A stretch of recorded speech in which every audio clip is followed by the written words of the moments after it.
الحمد للہ رب العالمین والصلاة والسلام علی سید الانبیاء والرسل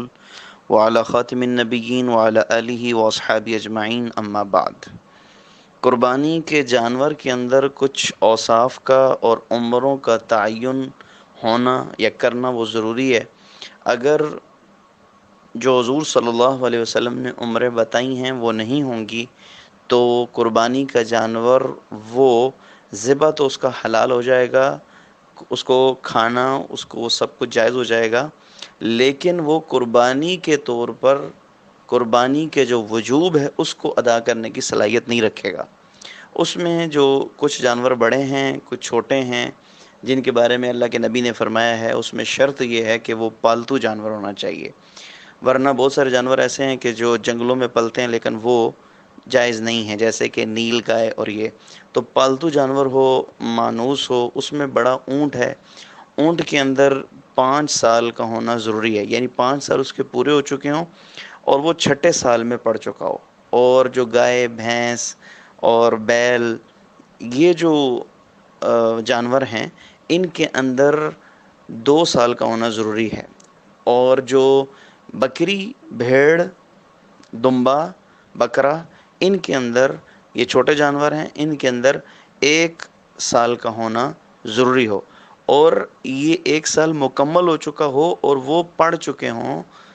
دوسرے سال میں، اور بیل گائے بھینس یہ پڑ چکے ہوں تیسرے سال میں، تو پھر ان کی قربانی جائز ہے۔ اور اونٹ 5ویں سال میں پڑ چکا ہو تو قربانی،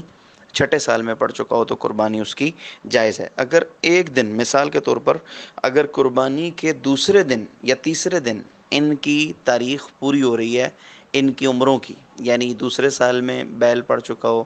اور تیسرے سال میں، اور اسی طرح بکرا جو ہے یہ دوسرے سال میں پڑ چکا ہو، تو یہ تاریخیں جو ان کی پوری ہو رہی ہیں سال کی یا 2 سال کی یا 5 سال کی، یہ عید کے دوسرے یا تیسرے دن پوری ہو رہی ہیں تو قربانی کے پہلے دن ان کو ذبح نہیں کیا جا سکتا۔ اگر کوئی پہلے دن کرے گا تو قربانی کا وجوب اس سے ادا نہیں ہوگا۔ اگر وہ صاحب نصاب ہے تو اس کی ذمہ ہے کہ وہ دوسرا جانور خریدے اور اس کو قربانی کرے۔ تو اس میں جو دمبا ہے اور بھیڑ ہے ان دونوں کی نشو و نما ذرا جلدی ہوتی ہے، تو اگر یہ 6 مہینے کے ہو جائیں اور 6 مہینے میں سے یہ پوری ان کی عمر ہو جائے اور یہ آگے 7ویں مہینے میں پڑ چکے ہوں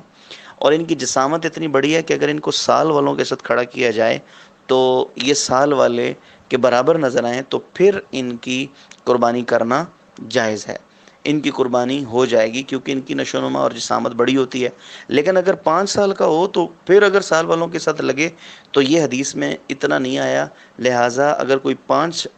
مہینے کا ہو 5 مہینے کا ہو اور وہ سال والوں کے ساتھ کھڑا کیا جائے تو وہ سال والا لگے تو پھر اس کی قربانی جائز نہیں ہوگی۔ اس میں 6 مہینے کی دمبے میں اور اس میں دمبے میں اور بھیڑ میں تحدید ہے۔ 6 مہینے کے بعد اگر وہ اتنا بڑا ہو جائے تو پھر اس کی قربانی سال والوں کے ساتھ اگر اس کو کھڑا کیا جائے تو وہ سال والوں میں سے لگے، 7ویں مہینے میں پڑ چکا ہو تو پھر اس کی قربانی جائز ہے۔ اللہ رب العزت ہمیں سنت کے مطابق قربانی کرنے والا بنائے۔